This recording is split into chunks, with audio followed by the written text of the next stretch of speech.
Je te salue dans le nom précieux de Jésus. Je suis très contente de te retrouver.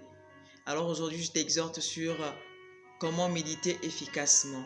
La méditation, définitionnellement, c'est une réflexion approfondie autour d'un sujet, autour d'une thématique bien précise. Alors aujourd'hui, je parle de la méditation de la parole de Dieu. Comment faire pour méditer la parole de Dieu efficacement et que cette méditation porte du fruit dans ta vie.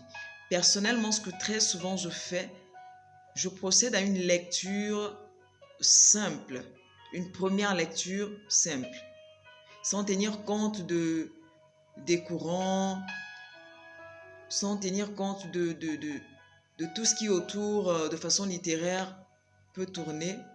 Je fais une lecture simple. Je reviens. Si c'est un chapitre que je suis en train d'étudier, je fais une lecture toute simple. Après la lecture simple, je reviens, je fais une deuxième lecture, donc une relecture qui va me permettre de prendre des notes. Cette relecture va me permettre de comprendre, sinon de découvrir le contexte historique, le sens réel, soit de mon livre, soit du passage que j'ai eu à découvrir. Alors je découvre le contexte historique dans la deuxième lecture. Le contexte historique ici me pousse à me poser des questions. À qui ce livre a-t-il été destiné?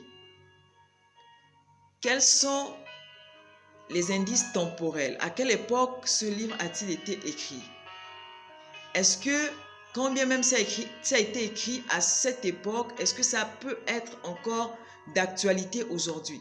Est-ce que ça peut encore rentrer dans nos réalités aujourd'hui? Est-ce que ça peut encore nous enseigner?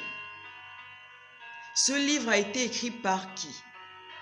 Pour ne pas sortir du contexte. Alors, quelles sont les moralités que l'on peut retirer, sinon qu'on peut tirer de ce livre ou de ce passage? La Bible dit dans le livre de Josué 1, au verset 8, c'est l'Éternel qui parle à Josué, que ce livre de la loi ne s'éloigne point de ta bouche. Médite-le jour et nuit. Pour agir fidèlement selon ce qui est écrit, c'est alors que tu auras du succès. L'Éternel recommande à Josué, qui avait la responsabilité de conduire Israël à Canaan, de méditer le livre de la loi que Moïse avait laissé, pour ne pas qu'il commette des débordements, mais qu'il suive la loi que son serviteur Moïse avait laissée. Alors, tu procèdes par une première lecture, une deuxième lecture qui t'emmène à découvrir le contexte historique. Alors que tu seras en train de découvrir ce contexte historique, donc le sens dans lequel cette histoire a été écrite, tout ce récit a été écrit, tu prends des notes. S'il y a des mots que tu ne comprends pas, tu prends des notes, tu relèves. S'il y a bien aimé des expressions qui te sont méconnues ou des villes que tu ne connais pas, prends des notes et fais des recherches. Prends des notes et découvre. Et le troisième point qui me permet, moi, de méditer efficacement et de comprendre très souvent, c'est de comparer les différentes versions de Bible. J'utilise Louis II, par exemple, en Bible physique, mais en virtuel, j'ai Parole de vie. Tu peux également télécharger Parole de vie Darby pour essayer de comparer les versions et ça va t'aider dans la compréhension. Ça va vraiment t'aider dans la compréhension.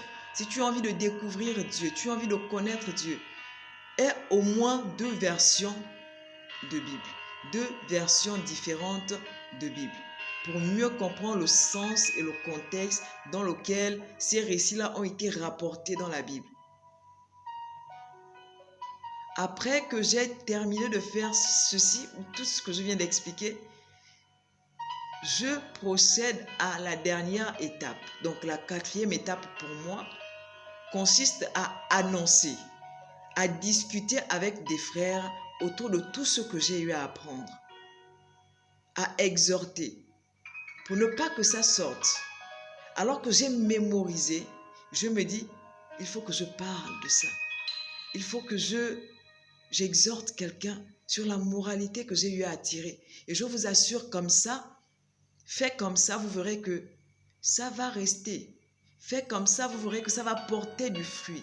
Fait comme ça, vous verrez que vous n'aurez pas de problème à mémoriser les récits bibliques et en tirer des moralités. Alléluia. Lorsque Anne, par exemple,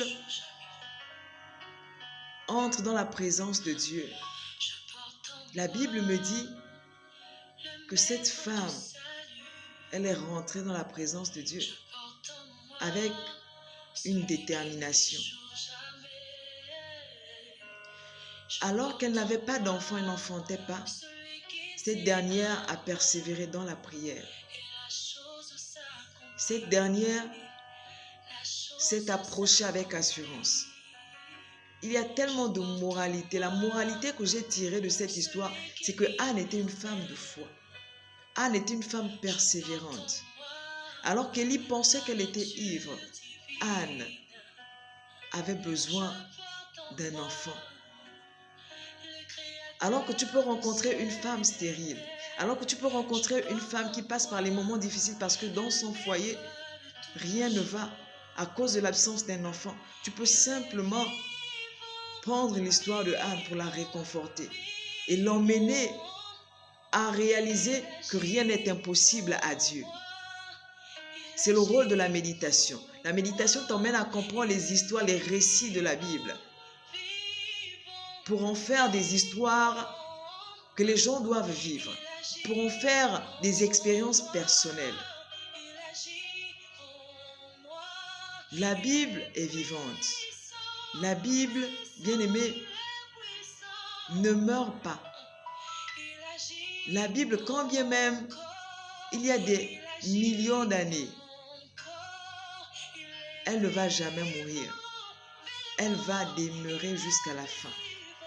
Alors je t'exhorte, bien-aimé, lorsque tu ouvres ta Bible, ne te limite pas à la lire.